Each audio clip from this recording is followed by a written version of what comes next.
अस्सलाम वालेकुम। Sports info digital के प्लेटफॉर्म से एक और एपिसोड के साथ मैं हूं अबू बकर बिन तलत और मेरे साथ आज एक ऐसे फास्ट बॉलर मौजूद हैं।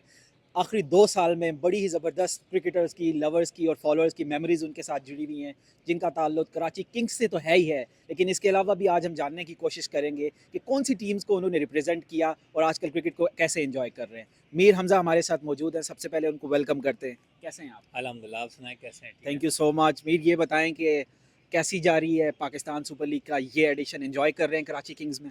जी बिल्कुल, जब ज़ाहिर है प्लेयर खुद परफ़ॉर्म कर रहा हो और प्लस टीम परफ़ॉर्म कर रही हो साथ तो काफ़ी अच्छा लगता है। ये बताएं कि काफ़ी ट्रैवल किया आपने इस एडिशन में भी, कराची, मुल्तान, लाहौर एंड देन पिंडी। सबसे ज़्यादा एज अ बॉलर कौन सा वेन्यू एंजॉय किया आपने? मेरे ख़्याल से टी20 में स्पेशली वेन्यू इतना मैटर नहीं करती। आपका अगर रिदम बना हुआ हो, तो वो ज़्यादा मैटर करती है और लाहौर मेरे लिए हमेशा से एक तरह से लकी ग्राउंड रहा है। इस बार भी लाहौर में मेरी बहुत अच्छी परफ़ॉर्मेंस थी। कराची में भी काफ़ी अच्छी बॉलिंग की लेकिन इकोनॉमिकल बड़ा रहा हूँ कराची में लेकिन आउट नहीं किए लेकिन लाहौर में विकेटें भी ली हैं साथ। मीर ज़्यादातर आपने क्रिकेट अपनी कराची रीजन में खेली, कराची वाइट्स को भी आपने रिप्रेजेंट किया, गनिंग ग्लास के लिए भी आप खेले। उसके बाद इंटरनेशनली भी अगर बात की जाए तो काउंटी का भी आपके पास एक्सपीरियंस है। क्या समझते हैं कि ये सारी चीज़ें स्किल डेवलपमेंट के लिए कितनी इंपॉर्टेंट होती है? क्योंकि आजकल हमने देखा कि कोई भी बड़ा बंदा किसी अच्छे बॉलर को कहीं बॉलिंग कराता हुआ देखता है और उठा के टीम में ले आता है। आप तो एक प्रॉपर राउट से आए हुए हैं, तो ये दोनों जो अलग-अलग चीज़ें, कितना डिफरेंट इनमें होता है? मेरे ख़्याल से मैं जिस तरह की क्रिकेट जिस तरह की लाइफ मुझे अच्छी लगती है और मैं उसी को ही गुजारने की कोशिश करता हूँ कि मुझे जहाँ क्रिकेट मिले वो मैं ज़रूर खेलता हूँ एक्सपीरियंस के लिए और सीखने के लिए। आपने खुद ही कहा कि जैसे अभी गनी ग्लास के मैचेस थे जो ट्रॉफ़ी के, मैंने वो तकरीबन सारे मैचेस खेले और काउंटी में भी इसीलिए जाता हूँ कि मैं हर तरह की कंडीशन में हर तरह की बॉल से पिचेस कैसी होती हैं कोशिश करता हूँ कि वो खेलूँ ताकि मुझे ज़्यादा से ज़्यादा आइडिया हो कि किस पिच पे किस शहर में किस बॉल से कैसे बॉलिंग करनी है। वैसे अगर इस अरसे की बात की जाए तो हमें तो नहीं भूला ऑस्ट्रेलिया वाला वो टूर, और डेफिनेटली आपको नहीं भूला होगा, तो वो मेमोरीज ट्रेविस हेड की बॉलिंग वाली, बोल्ड करने वाली, कैसी चल रही है वैसे अब आज? बहुत अच्छी वो बड़ी अच्छी मेमोरी थी लेकिन एक चीज़ का हमेशा अफसोस रहेगा कि वो मैच हम जीते नहीं, फिनिश नहीं कर पाए। लेकिन स्टिल अगर मैं ये कहूँ कि आपको याद होगा कि जब वो टूर्नामेंट स्टार्ट हो रहा था, सीरीज़ स्टार्ट हो रही थी, तो जो हमारे फास्ट बॉलर का ग्रुप था तो उसके हवाले से जो ऑस्ट्रेलिया के जो सीनियर क्रिकेटर्स थे उन्होंने बड़ा कुछ कहा कि मतलब ये हम इनका जो पेस फैक्टर है वो नहीं आया हुआ। ऐसे बॉलर्स से तो मतलब हमारे डोमेस्टिक बॉलर्स अच्छे, बहुत सारी बातें की थी। तो उसी चीज़ का हमें गुस्सा भी था एक्चुअली। तो हमारी फास्ट बॉलिंग के ग्रुप थे, हम यही बात करते थे कि अब हमें इनको जवाब देना है अपनी परफॉर्मेंसेस से। और आप ऑस्ट्रेलिया की जो हमारी सीरीज़ है वो देख लें, इस बार हमारे फास्ट बॉलर्स ने बड़ी अच्छी बॉलिंग की। स्पेशली जो हमारा मेलबर्न का मैच था, जिस तरह मैंने और शाहीन ने स्टार्ट किया और प्लस आमिर जमाल ने, हसन अनिल जिस तरह हमारे साथ बॉलिंग की है, मेरे ख्याल से अगर सिर्फ एक चीज़ उसमें मिसिंग थी, क्योंकि जब मैच नहीं जीते तो फिर आपको उस तरह का रिस्पांस नहीं मिलता क्राउड की तरफ से। वही एक चीज़ मिसिंग थी कि हम मैच को फिनिश नहीं कर पाए। फिर हमने देखा कि पाकिस्तान एशिया कप 2023 तक हर कोई बात कर रहा था, यार क्या कमाल का बॉलिंग लाइनअप है, कमाल की पेस बैटरी है। वो एशिया कप का हारना और उसके बाद अचानक से पाकिस्तान की बॉलिंग में डिक्लाइन ऐसा शुरू हुआ कि उसके बाद हम संभल नहीं सके।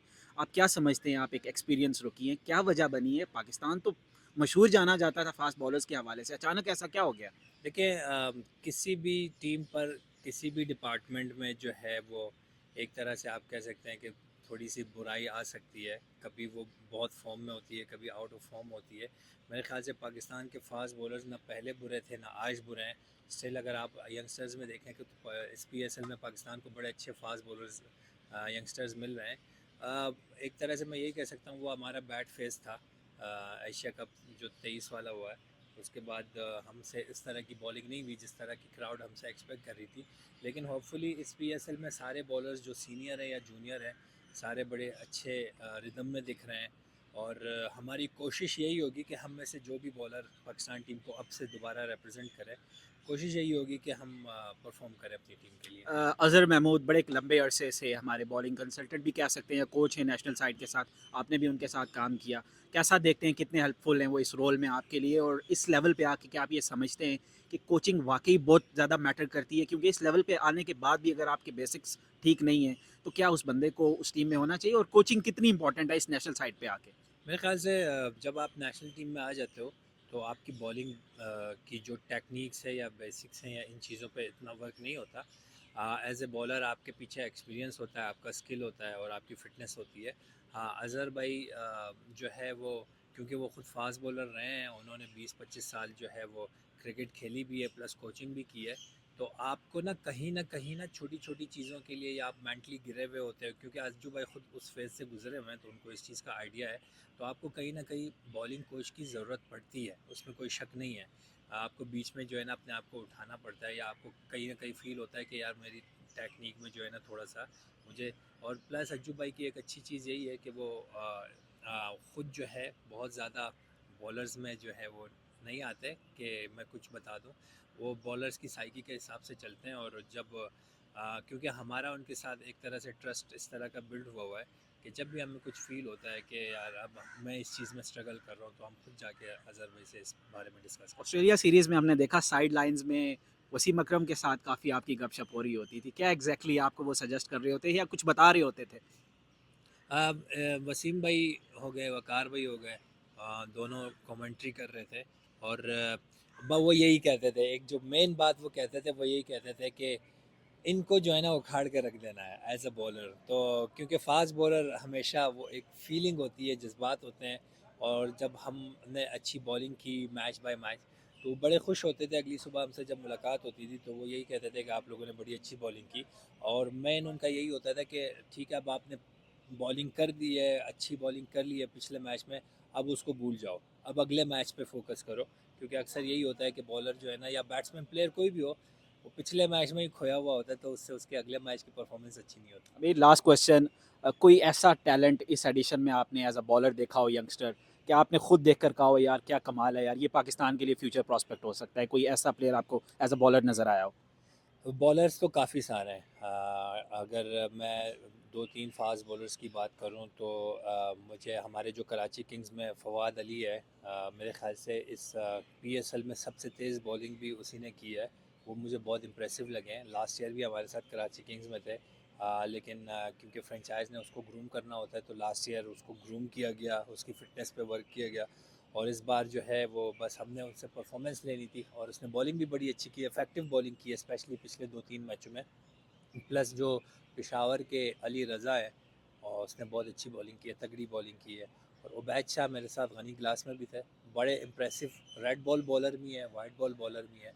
तो ये तीन ऐसे बॉलर्स हैं जो अगर अपनी फ़िटनेस को मेंटेन रखें मेरे ख्याल से, क्योंकि क्रिकेट खेलते खेलते उनको एक्सपीरियंस खुद हो जाएगा, तो वो पाकिस्तान को लंबे अरसे तक सर्व कर सकते हैं। अमीर, मैं एक लास्ट क्वेश्चन जो मेरा पर्सनल फेवरेट भी है, मैं चाहूँगा इस पे आप ज़रूर कमेंट करें। As a right handed batsman जब आप लेफ्ट हैंडेड बॉलर लगे हुए होते हैं और एक बैट्समैन बार बार लेफ्ट हैंडेड बॉलर के अगेंस्ट ही आउट हो रहा हो, क्या आप समझते हैं कोई टेक्निकल फ्लॉ है, मेंटल ब्लॉकेड, ऐसा क्या होता है कि वो बार बार एक ही तरह के एक ही टाइप के बॉलर से अगेन एंड अगेन अपनी विकेट खो रहा होता है? तो इसमें क्या रीजनिंग होती है इसके पीछे? अगर हम फॉर एग्जांपल बाबर की बात करें, no doubt he is phenomenal, लेकिन इस अरसे में हमने देखा कि वो 8 दफ़ा एक ही लेफ्ट आर्मर के अगेंस्ट आउट हुए। तो आप क्या समझते हैं एज़ अ बॉलर, ये कोई बॉलर्स ओवरकम कर रहे हैं उनको, या वो थोड़ा-सा बॉलर्स को बेहतर नहीं खेल रहे?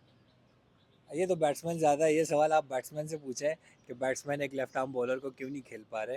हाँ, अगर हमसे एज ए बॉलर पूछें या मुझसे पूछें या किसी भी लेफ्ट आर्मर से पूछें, तो हम आपको यही कहेंगे कि हम बैटर को कोशिश करते हैं कि जहाँ पे वो थोड़ा सा उसका वीक पॉइंट है, क्योंकि बाबर टेक्निकली बहुत साउंड प्लेयर है, बड़ा अच्छा प्लेयर है।